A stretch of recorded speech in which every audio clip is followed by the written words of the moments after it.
टेट्रासाइक्लिक compound है। आज हम 6 सदस्यीय विषम चक्रीय यौगिक पिरिडीन का अध्ययन करेंगे। पिरिडीन आपके 6 मेंबर्ड रिंग है, जिसमें एक नाइट्रोजन फंक्शन परमाणु उपस्थित होता है। इसमें ये 2 और 6 स्थितियों को हम अल्फा अल्फा डैश कहते हैं, 3 और 5 को बीटा बीटा डैश और 4 को गामा कहते हैं।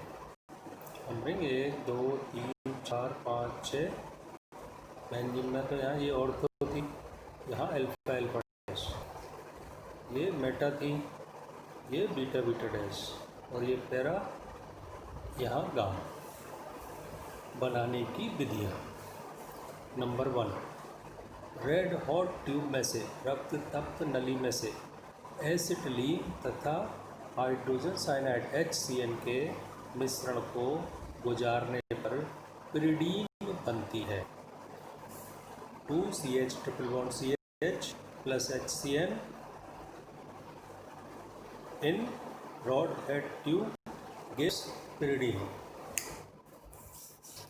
दूसरी बनाने की विधि है, पेंटामेथिलीन डाइअमीन हाइड्रोक्लोराइड को गर्म करने पर पिपरिडीन बनता है।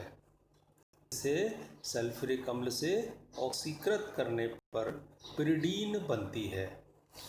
ये फॉर्मूला है आपके पेंटामेथिलीन, यानी 5 है methylene group CH2 CH2 CH2 CH2 CH2, फिर डाइअमीन H2NH2, हाइड्रोक्लोराइड HCl HCl।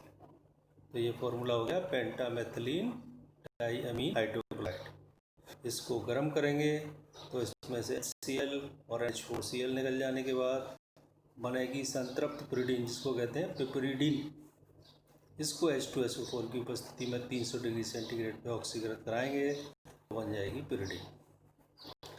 तीसरी बनाने की विधि है, एसिटिलीन तथा फॉर्मेल्डिहाइड हेमीमेथिल तथा अमोनिया को 500 डिग्री सेंटीग्रेड पर उत्प्रेरक एल्यूमिना तथा सिलिका के ऊपर से प्रवाहित करने पर शुद्ध पिरिडीन बनती है, जिसका उपयोग हम ड्रग्स वगैरह में, दवाइयों में भी करते हैं। 2CH triple bond CH acetylene और ये है फॉर्मल्डिहाइड हेमीमेथिलीन, formaldehyde CH2 double bond CH plus CH3CHO, इनको मिला के बनता है फॉर्मल्डिहाइड हेमीमेथिल प्लस NH3 उत्प्रेरक alumina silica 500 degree centigrade gives pyridine plus H2O plus 3CH3OH।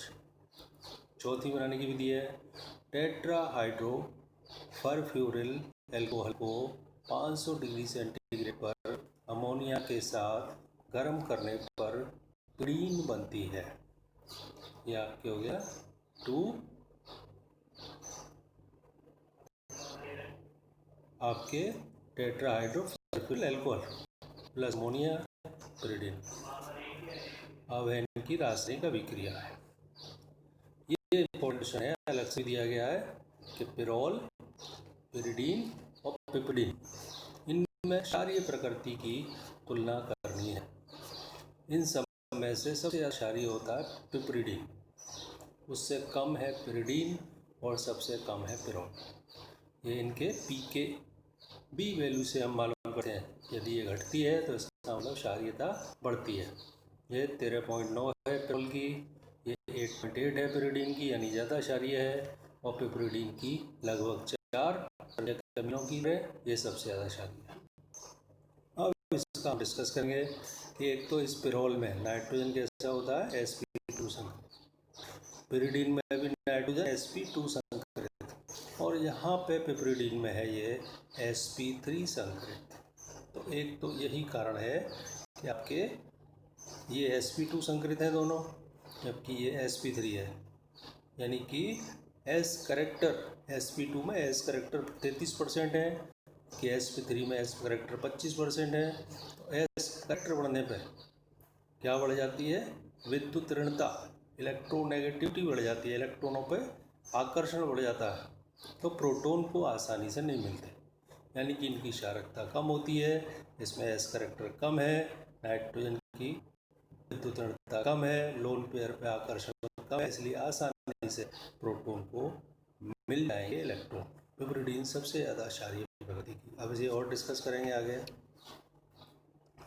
Pyrrole में नाइट्रोजन का एकाकी इलेक्ट्रॉन युग्म के एरोमेटिक षटक में शामिल होने के कारण प्रोटॉन के लिए आसानी से उपलब्ध नहीं होता है, इसलिए यह बहुत दुर्बल क्षारीय है।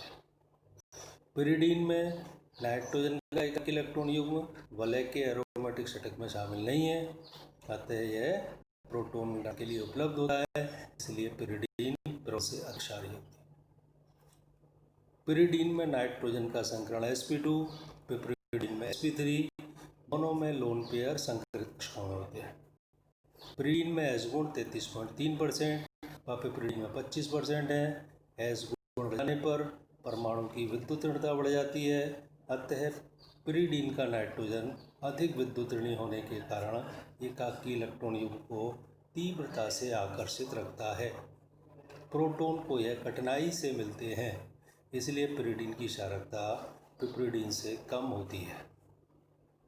पिरिडीन क्षारीय प्रकृति का यौगिक है, इसलिए यह खनिज अम्लों से क्रिया करके लवण बनाता है। इसमें तृतीयक नाइट्रोजन परमाणु होता है, इसलिए खनिज अम्ल और मेथिल आयोडाइड के साथ के एक अणु के साथ क्रिया करके चतुष्क अमोनियम लवण बन जाता है। लेकिन चतुष्क अमोनियम लवण को गर्म किया जाए तो पुनर्विन्यास द्वारा 2 तथा 4 2 और 4 मेथिल पिरिडीन बनता है। इसे हाफमान मार्सस पुनर्विन्यास कहते हैं। क्षारीय प्रकृति के कारण HX से क्रिया कराएंगे, H का प्रोटॉन या नाइट्रोजन पे आ जाएगा, ये पिरिडियम और हैलाइड चतुष्क अमोनियम लवण।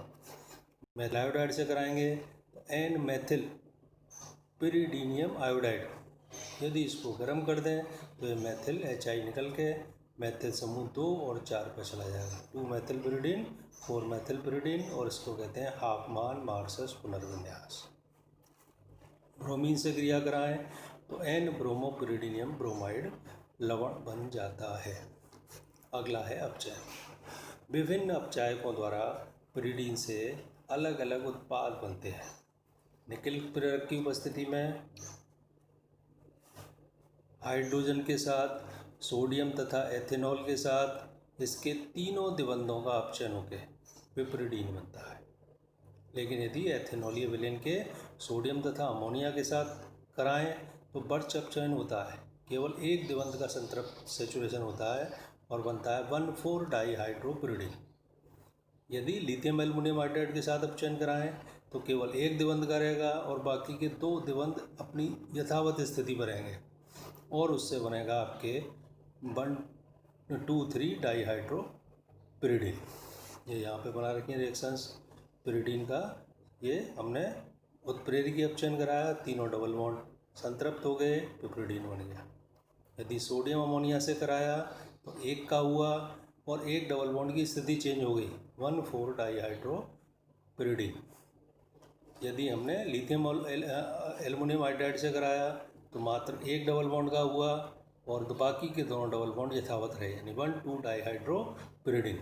लेकिन और तीव्र उपचायक HI से करा दिया तो इसकी पिरिडीन रिंग टूट जाती है, नॉर्मल पेंटेन और अमोनिया बनती है। तो इस तरह से ये 2 मुख्य विक्रिया